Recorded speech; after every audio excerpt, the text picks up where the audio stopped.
না না কথাটো মূলত কথাটো এইটোৱেই যে আমি অসম গণ পৰিষদ আৰু ভাৰতীয় জনতা পাৰ্টি মিত্ৰতাত আবদ্ধ হৈ আছোঁ।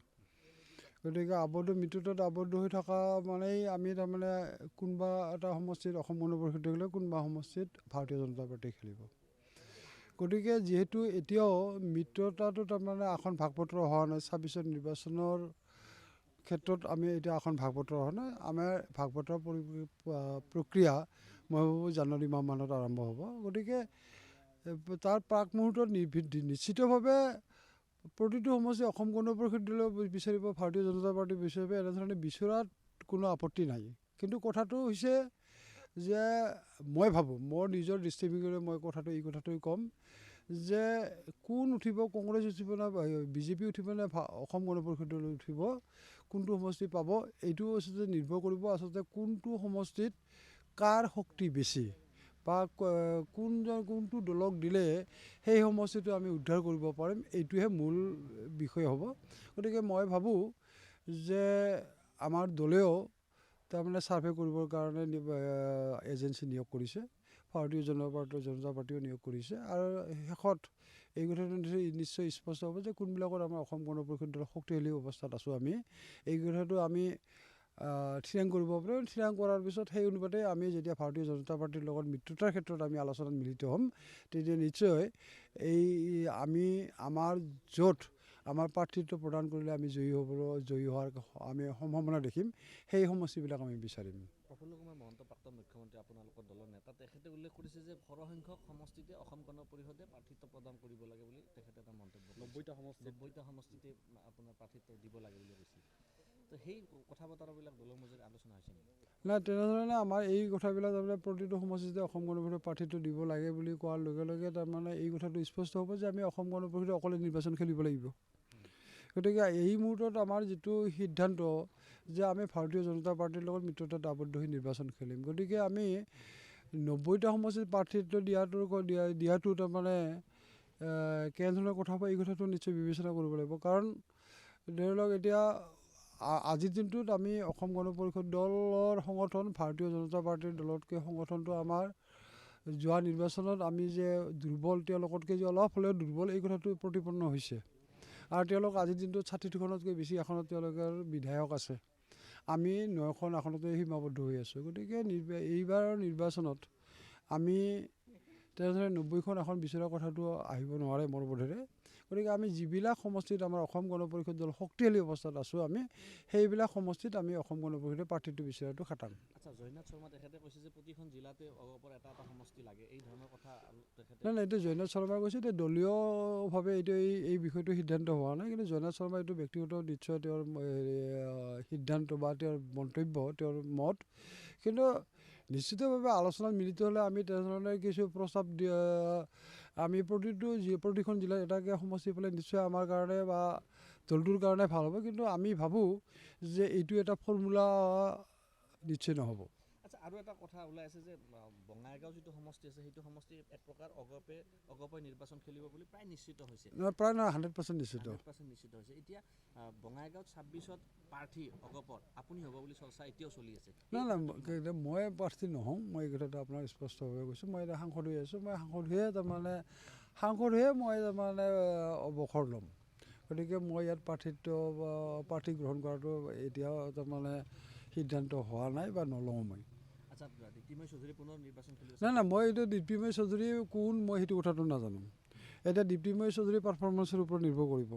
এতিয়া ইয়াত আমি যোৱাবাৰ দীপ্তিময় চৌধুৰী প্ৰাৰ্থীটো পাইছিল, এইটো মই প্ৰাৰ্থীটো দিয়া নাছিলোঁ। ইয়াৰ বঙাইগাঁও সমষ্টিৰ জনসাধাৰণে দীপ্তিময় চৌধুৰীক বিচাৰিছিল এইকাৰণে যে দীপ্তিময় চৌধুৰী যদি MLA হয়, তেতিয়াহ'লে তেওঁলোকে মোৰ পৰা কিছু সহায় হ'ব, মই তাৰমানে চোৱা চিতা কৰিব পাৰিম। এই লক্ষ্য আগত ৰাখি বঙাইগাঁওবাসী ৰাইজে দীপ্তিময় চৌধুৰীক প্ৰাৰ্থী হ'ব লাগে বুলি তেওঁলোকে দাবী উত্থাপন কৰিছিল। গতিকে সেই ফৰ্মুলা এই নিৰ্বাচনত খাটিব বুলি মই নাভাবোঁ। কেনেকুৱা ধৰণে এইবাৰ পাৰ্থিত্ব নাই এতিয়া বস্তুটো আমাৰ মাজত আলোচনা হ'ব, আলোচনা হৈ নাই ৰাইজে বিচৰা কথাটো পিছত আহিব, কিন্তু আমাৰ মাজত আগতে আলোচনা হ'ব। প্ৰথম দলীয় মঞ্চত আলোচনা হ'ব, দলীয় মঞ্চত আলোচনা হোৱাৰ পিছতে যে কোন কেণ্ডিডেট হ'ব, কোন প্ৰাৰ্থী হ'ব, এই বিষয়বিলাক সিদ্ধান্ত হ'ব। আজিৰ দিনটোত এটা মানে আপুনি এই কথাটো যে বোলে ফণী পিছত যদি আকৌ নিৰ্বাচন খেলিব, দীপ্তি মহেশে যদি আকৌ নিৰ্বাচন কৰে, এই বিষয়টো তাৰমানে অমূলক হ'ব আজিৰ দিনটোত চিন্তা কৰাটো। দলে নিৰ্ধাৰণ কৰিব, দলে নিৰ্ধাৰণ কৰিব, সম্পূৰ্ণৰূপে দলে নিৰ্ধাৰণ কৰিব, পাৰফৰ্মেঞ্চৰ ওপৰত চাই, পাৰফৰ্মেঞ্চৰ ওপৰত বা গ্ৰহণযোগ্যতাৰ ওপৰত চাই। কাৰ্বি আংলঙৰ ঘটনা সংঘটিত হৈ গ'ল বা বিভিন্ন দল সংগঠন বা ৰাজনৈতিক দলসমূহ বা বুদ্ধিজীৱীসমূহ তেখেতে অভিযোগ কৰিছে যে কাৰ্বি আংলঙৰ যি ঘটনা, সেই ঘটনা এক প্ৰকাৰ বিজেপিৰ পৰা প্ৰৰোচিত হৈ সেই ঘটনা সংঘটিত নাই মই বিজেপিৰ পৰা প্ৰৰোচিত হৈ এই ঘটনা নাই মই এই কথাটো মই নাভাবোঁ যে বিজেপিৰ দ্বাৰা প্ৰৰোচিত হৈ এই ঘটনাটো হৈছে, কিন্তু যিটো ঘটনা হৈছে সেইটো দুৰ্ভাগ্যজনক কথা হৈছে, মই এইটোৱেই ক'ম। খিলঞ্জীয়া সংকটত পৰিছে বুলি বিভিন্ন মহলে কৈছে। নাই এতিয়া চাওক বস্তুটো এইটো খিলঞ্জীয়া সংকটত পৰাটো অকল কাৰ্বি আংলঙেই নহয়, সমগ্ৰ অসমত খিলঞ্জীয়া তাৰমানে সংকটত পৰা বুলি মই অনুভৱ কৰোঁ। এতিয়া আজিৰ দিনটোত যদি চোৱা যায়, ধৰি লওক আজি অসমৰ পপুলেশ্যনৰ কিমান সংখ্যক মানুহে, কিমান শতাংশই অসমীয়া ভাষা কয়, অসমীয়া ভাষা কয়। আজিৰ দিনটোত আমি যদি চাওঁ যে আচলতে আজি যদি কি কয় বড়ো মানুহখিনি, বড়ো ভাইসকলে তেওঁলোকে যদি নিজকে অসমীয়া বুলি নাভাবে, তেতিয়াহ'লেতো আমাৰ আজি বড়ো মানুহখিনি যদি অসমীয়া বুলি নাভাবে, কাৰ্বিখিনিয়ে যদি অসমীয়া বুলি নাভাবে, তেতিয়াহ'লেতো ডেফিনেটলি অসমীয়া মানুহখিনিৰ কি হৈ আছে, সংখ্যালঘু হৈ আছে। গতিকে সেইকাৰণে বড়োখিনিতো অসমীয়াই, কাৰ্বিখিনি অসমীয়া, মিচিংখিনি অসমীয়া, ৰাভা অসমীয়া, এইখিনি অসমীয়া। কিন্তু কথাটো হৈছে কি যে অনা অসমীয়া বুলি যদি আমি যিটো কওঁ, সেই অনামুখীয়া অসমীয়াৰ সংজ্ঞাটো উলিয়াব লাগিলে সেই অনা অসমীয়াৰ সংজ্ঞাত কাৰ্বি নোসোমায়, অনা অসমীয়াৰ সংজ্ঞাত বড়ো নোসোমায়, অনা অসমীয়া সংখ্যাত ৰাভা নোসোমায়, অনা অসমীয়া সংখ্যাত মিচিং নোসোমায়। এতিয়া অনা অসমীয়া সংখ্যাত আমি ৰাজবংশী সোমাম নেকি? আমি যদি ৰাজবংশীবিলাক কওঁ যে আমি ৰাজবংশী, আমি অসমীয়া নহয়, আমি ৰাজবংশী, এনেকৈ ক'লেতো তাৰমানে মই ভাবোঁ ভুল হ'ব। আমি অসমীয়া, মোৰ ভাষাটো ৰাজবংশী ভাষা হ'ব পাৰে, মোৰ ভাষাটো বড়ো হ'ব পাৰে, মোৰ ভাষাটো ৰাভা হ'ব পাৰে, কিন্তু আমি অসমীয়া, অসমীয়া হৈ থাকিব লাগিব। অসমীয়া। জনজাতিকৰণক লৈ মুখ্যমন্ত্ৰী কৈছিল যে কোনো বিচৰা নাই জনজাতিকৰণ নিৰ্বাচনৰ আগত, কিন্তু নাই এই কথাটো মই নকওঁ, এই কথাটো মই তাৰমানে মন্তব্য নিদিওঁ, কিন্তু এইটো সত্য যে